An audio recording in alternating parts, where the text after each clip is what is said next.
السلام عليكم ورحمة الله وبركاته. halkani waa Grand Online Academy. magacaygu waa Dr. Maxamuud Maxamed Ciise.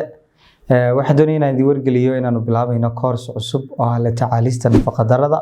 ama Management of Acute Malnutrition oo aan anigu bixin doono insha Allah. Course-kan Management of Acute Malnutrition ama la tacaalista nafaqa darrada waxaan ugu talagalnay dhammaan dadka shaqaalaha caafimaadka ha noqdaan nurses, ha noqdaan midwives iyo dadka kale ee marka public health ama health professionals ee ku shaqeeya xirfadda caafimaadka si aan kor ugu qaadno la tacaalista caruurta yaryar ee waxa weeyaan u soo dhacaysa ama uu soo ridinayo marka dhibaatadan malnutrition ama nafaqa darradu maadaama ay tahay nafaqa darradu marka dhibaato weyn oo adduunka oo dhan imika haysata ka jirta gaar ahaan waxa weeye dhulkeena marka imka Soomaalidu ay degto oo waxa weeye meelo fara badan oo kamid ah ay jiraan dhibaatooyin iyo colaado meelaha qaar koodna ay jiraan marka abaaro iyo waxa weeye dhibaatooyin fara badan. Course-kan waxaan ugu talagalnay si kor loogu qaado la tacaalista iyo daryeelka caruurta yaryar ee waxa weeye malnutrition-ka ama nafaqa darradu ay jirto. intaynu course-kan wadno qaabkaynu u bixin doonaa waa qaab online ah oo aan ugu talagalay qofku isagoo shaqadiisii wata oo jooga goobtiisa caafimaadka ee uu ka hawlgeliyay inuu si wanaagsan u fahmo la tacaalista nafaqa darrada ama Management of Acute Malnutrition. maadaama oo waxa weeye dad fara badani aanay ka iman kareynin goobaha caafimaad ay ka shaqeeyaan oo durugsan awgeed oo aanay iman kareyn magaalooyinka ama goobaha lagu bixiyo marka training-ka. waxaa jira training noocan ah oo ay bixiso wasaaradda caafimaadku ay ku bixiso marka magaalooyinka waaweyn si kor loogu qaado daryeelka caafimaadka maadaama oo training-kaasi aanu meel walba aanu gaari kareynin marka qofkii uu ka fogaa waxaan ugu talagalnay course-kan inay halkooga ku fahmaan sida loola tacaalo nafaqa darrada ama Management of Acute Malnutrition. maxaa lagu baran doonaa course-kan waxaynu ku baran doonaa ilmaha yar ee nafaqa darradu hayso marka koobaad diagnosis in la ogaado garashada nafaqa darrada iyo sidoo kale heerka ay gaarsiisan tahay ma dhexdhexaadba ma safiirba oo safiir acute malnutrition waxa la yiraahdo marka halkii gaarsiisan tahay marka waxaan ku baran doonaa sidee ayaa loo diagnose gareyn karaa ama loo garan karaa anigoo marka idin tusi doona qaabka saxda ah ee marka diagnosis-kaaga aad ku gaarayso marka uu ilmaha yar uu ku yimaado.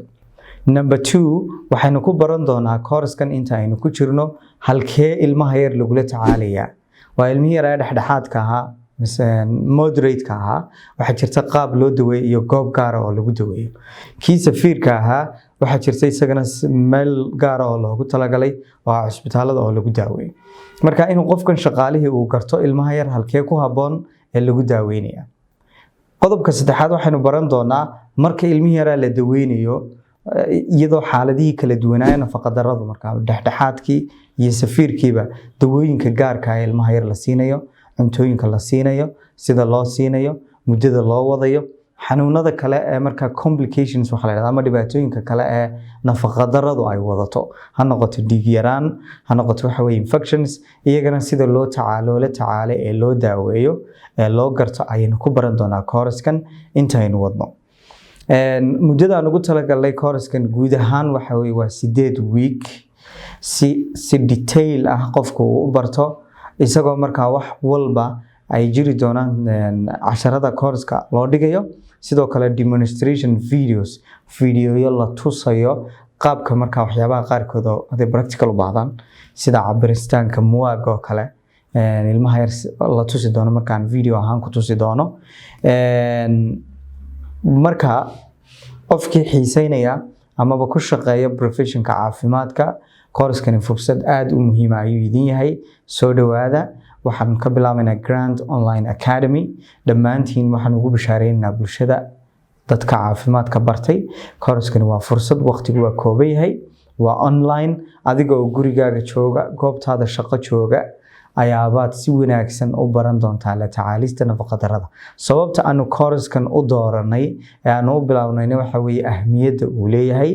iyo waxa weeye shaqaalaha caafimaadka dadka caafimaadka baranaya inay si wanaagsan u fahmaan mushkiladan weyn ee nafaqa darrada marka dhibaatada weyn adduunka ku ah iyo sida loola tacaalo inay si wanaagsan u fahmaan intii marka aan heli kareynin ama gaari kareynin goobaha traininada lagu bixiyo aad iyo aad baa idin salaamaya soo dhawaada qofkii xiiseynaya waxa uu markaa ka soo codsan doonaa nambarada hoosta ku qoran insha Allah sidoo kale ha moogaanina inaad la wadaagtaan asxaabtiina iyo familigiina iyo qof kastoo xiiseynaya si aynu markaa u yarayno dhibaatada nafaqa darada inagoo markaa kordhinayna la tacaalista caruurta yaryar si aynu uga hortagno markaa dhibaatooyinka ka iman kara markaa caruurta yaryar ay ku keeni karaan aad baa idin salaamaya